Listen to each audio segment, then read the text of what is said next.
과방위 과학기술정보방송통신위원회 소관기관은 과학기술정보통신부, 우주항공청, 원자력안전위원회, 그리고 방송통신위원회. 할 일이 참 많을 것 같습니다. 부여된 임무 및 목표도 많을 거고요. 그런데 이번 국회의 과방위는 특히 이 지점에 주목했습니다. 또 엄청난 증언을 받아내게 됩니다. 함께 보시죠. 안녕하세요. 최민희입니다.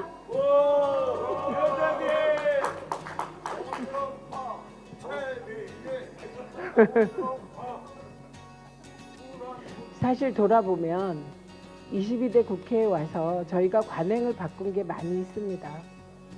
그리고 그 관행을 바꾸는 과정에서는 필연적으로 다른 생각도 있고, 그리고 그 결과가 우리가 생각하지 못한 방향으로 갈 수도 있다고 생각합니다. 그리고 과방위의 목표가 AI법도 통과시키고 그랬지만 초기 저희에게 부여된 것이 방송장악을 저지하라는 것이었고, 저희 과방위는 전체가 방송장악을 저지하기 위해서 합법적인 수준에서 할 일이 무엇인가를 머리를 싸매고 찾아냈고요. 그래서 그 결과 여러 가지 일들을 했습니다. 인사청문회를 3일씩 하고 방송장악 청문회 3일씩 하고, 그러한 저희들의 방송장악 저지 노력이 저희에게는 방송장악을 저지하고 방송의 독립을 지키며 우리나라의 독립민복을 증진시키고 시청자의 알 권리를 확보한 것이었으나, 방송장악의 혈안이 되었던 누군가에게는 눈에 가시 같았을 테고 합법이 비합법으로 보였을 테고 그랬을 거라고 생각합니다. 그리고 저희들이 22대 9개월 동안 했던 이 모든 것에 대한 결과가 오늘이라고 생각하고, 저는 여러 가지 얘기를 들으면서 과연 그런 과정에서 법적으로 무리한 게 있었나, 오늘도 계속 생각했거든요. 그런데 저희들의 목표가 국회법이 정하는 한도에서, 우리 법률이 정하는 한도에서 방송장악 저지를 위해서 할 수 있는 모든 것을 했기 때문에 제 결론은 다시 과방위 정말 잘했다 이겁니다. 잘했어. 근데 뒤에서는 잘 못했다고.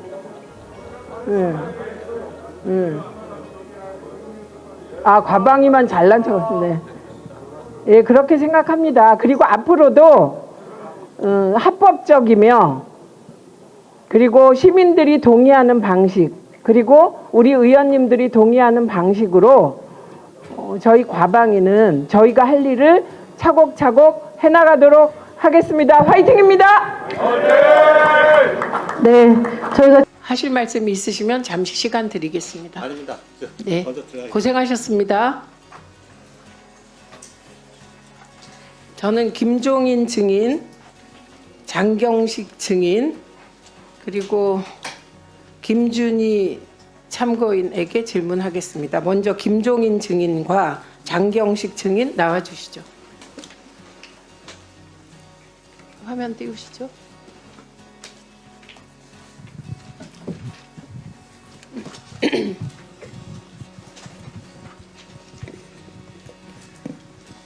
김종인 증인, 네. 저 시작하겠습니다. 류일임의 동생 류희목이 2023년 9월 5일 JTBC 뉴스룸에 대해 민원을 낸 사실을 확인했죠? 네, 그렇습니다. 이 카톡 보이시죠? 네, 네, 당사자죠? 저 확실하게 기억이 나질 않습니다. JTBC 뉴스룸 민원인 관련 보고라는 보고서 작성했죠? 맞습니다. 누구한테 보고했습니까? 옆에 있는 전 종편 보도채널 팀장인 장경식 팀장에게 보고했습니다. 네, 장경식 증인께서는 김종인 증인으로부터 보고서 보고받았죠? 네, 그렇습니다. 장경식 팀장이 류일임 증인에게 보고하러 간 사실까지는 김종인 증인 알고 있죠? 잘 모르고 있습니다. 장경식 증인, 김종인 증인에게 받은 보고서 류일임에게 보고하러 갔다는 여러 정황이 있고 보고하러 갔죠? 류희림 위원장에게 보고했습니까? 네, 보고했습니다. 김종인 증인 네. 보고했다는데요. 그리고 그 보고한다는 사실을 김종인 증인에게 혹시 얘기하셨습니까? 혹시? 그때 상황을 제가 좀 말씀드리겠습니다. 아마 네. 직원 입장이어서 얘기하기가 곤란할 것 같습니다. 네, 제가 여쭤볼게요. 보고하러 갔다 와서 장경식 증인이 다른 사람들에게 예, 위원장이 잘 찾았다고 극찬했다라고 말씀하신 일이 있습니까? 그게 누군지 모르지만 저, 네, 그런 얘기를 한 적이 있습니까? 네, 맞습니다. 네. 근데 그동안에는 류일임 위원장에게 보고하지 않았다고 하셨잖아요. 그런데 네. 오늘 그동안의 증언과는 다른 말씀을 하셔서 제가 좀 당황이 되는데요.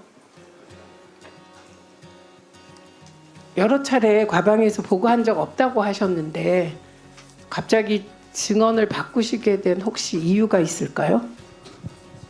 그 작년 뭐 6월, 7월, 9월, 10월 총 5차례 현안 질의하고 청문회 등을 통해서 이렇게 진술을 하게 되었는데요.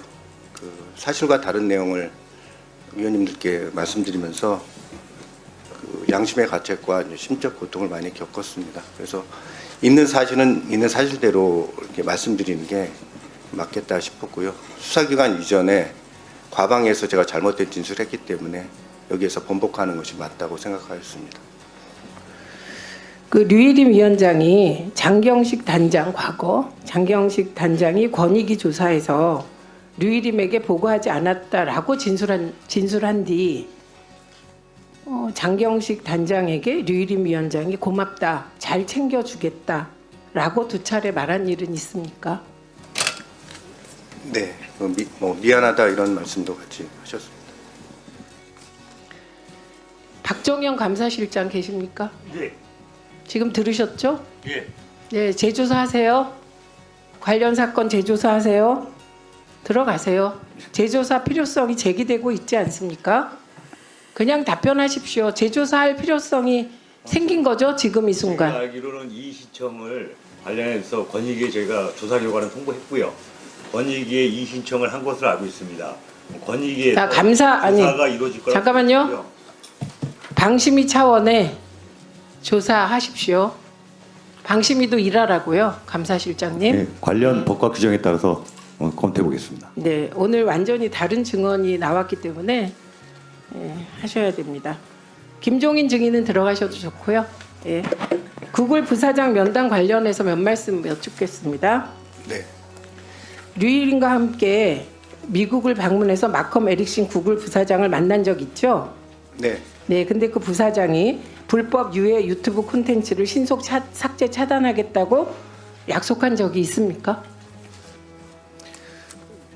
그 두 가지 작년에도 말씀드렸지만 그 두 가지에 대해서 그 표현을 프라미스라는 표현을 쓰지 않았고, 네. 예, 근데 저희가 이제 메이크 슈어라든지 커미트라는 이런 표현을 썼습니다. 그래서 그 표현에 따라서 당시 이제 저희가 사전에 출장 전에 준비해간 초안과 또 이제 위원장께서 이제 저희한테 보내준 초안이 2가지 초안이 있었는데 그 초안에는 이제 약속이라는 표현이 들어 있었습니다. 이 약속은 없었던 거고요. 네. 류일임 위원장이 자신이 작성한 보도자료 초안을 증인에게 줬다는 것이지요. 네, 네. 그리고 구글 부사장 면담 때 민망한 일들이 실제로 벌어졌었죠. 류일임 위원장이 언성을 높이고 손으로 테이블을 쳤잖아요. 맞죠? 그 이제 부사장이 그 신속 삭제에 대해서 좀 확실한 답변. 확약을 하지 않으니 류일임 위원장이 화가 났던 것이에요. 그렇죠? 좀, 예, 그래서 결과적으로 구글과 우리가 구글에 협조할 사안이 많잖아요. 방심위는. 네. 그런데 그런 일들이 제대로 이루어지게 되었습니까? 구글 측이 굉장히 당황했다고 전해졌습니다. 사전에 조율된 내용이 아니었기 때문에 그 다음 주인가 그 한국 법인에서 왔었고요. 그 당황했다는 그런 표현을 하였습니다. 네. 그런 들어가셔도 좋고 이석하셔도 좋습니다. 그러니까 앞으로 장경식 증인도 류일임 위원장도 수사기관의 수사를 받게 될 겁니다. 오늘 장경식 증인의 저 증언이 민원 사주, 청부 민원의 진실을 밝히는데 도움이 되기를 기대합니다. 그리고 장경식 증인은 영상을 시청해 주셔서 감사드립니다. 혹시 괜찮으시다면 좋아요, 구독, 알림 설정 부탁드립니다. 감사합니다.